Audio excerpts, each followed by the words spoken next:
சென்னை சைதாப்பேட்டை நெருப்புமேடு பகுதியைச் சேர்ந்த தமிழ்ச்செல்வி அதே பகுதியைச் சேர்ந்த குமரவேல் என்பவரை காதலித்து திருமணம் செய்து கொண்டார். இவர்களுக்கு 4 வயதில் அழகான ஒரு பெண் குழந்தை உண்டு.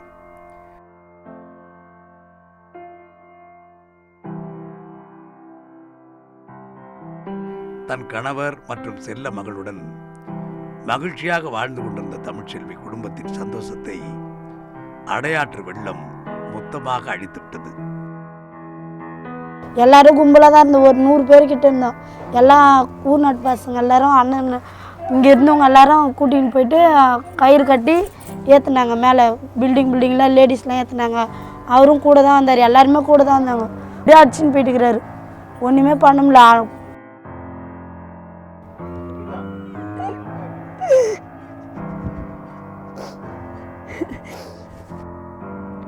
திடீரென்று ஆற்றில் வெள்ளப்பெருக்கு ஏற்பட்டதில் கரையோரம் இருந்த வீடுகள் அனைத்தும் முற்றிலுமாக தண்ணீரில் மூழ்கியது. அதே வெள்ளத்தில் சிக்கி உயிருக்கு போராடிய 8 பேரை மீட்க குமரவேல் ஆற்றில் குதித்தார். 8 பேரையும் காப்பாற்றி கரை சேர்த்தார். ஆனால் குமரவேலுவால் கரைக்கு வர முடியவில்லை. ஆற்று வெள்ளம் அவரை அடித்து சென்றது.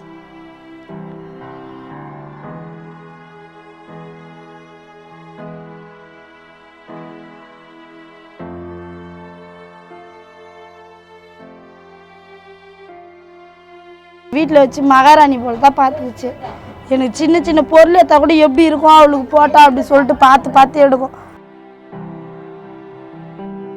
4 வயது புனிதா வெள்ளத்தில் தன் தந்தை உயிரிழந்ததை கூட அறியாதவளாய் தன் அப்பாவின் புகைப்படத்தை கையில் வைத்துக் கொண்டு தந்தையின் வருகைக்காக காத்திருக்கிறாள். குழந்தை படிக்க வைக்கிறதுக்கு என்ன பண்ணுறது ஒன்றும் புரியல. எப்படிதான் வளர்க்க போறேன்றது பயம் வந்துச்சு எனக்கு. எங்கன்னா போயத்துக்கு போனால் தான் உண்டு. கை வச்சு தான் சாப்பிட்டாகணும், வேறு வழியே இல்லை. அது எப்படி பண்ண போறேன்னே தெரியல சார். ரொம்ப கஷ்டம். வெள்ளத்தில் தன் காதல் கணவரை பறிகொடுத்து தவிக்கின்ற இந்த தமிழ்ச்செல்விக்கும் தன் தந்தையை இழந்து வாடும் இந்த 4 வயது புனிதாவின் துயரத்திற்கு யார் ஆறுதல் சொல்ல போகிறார்கள்?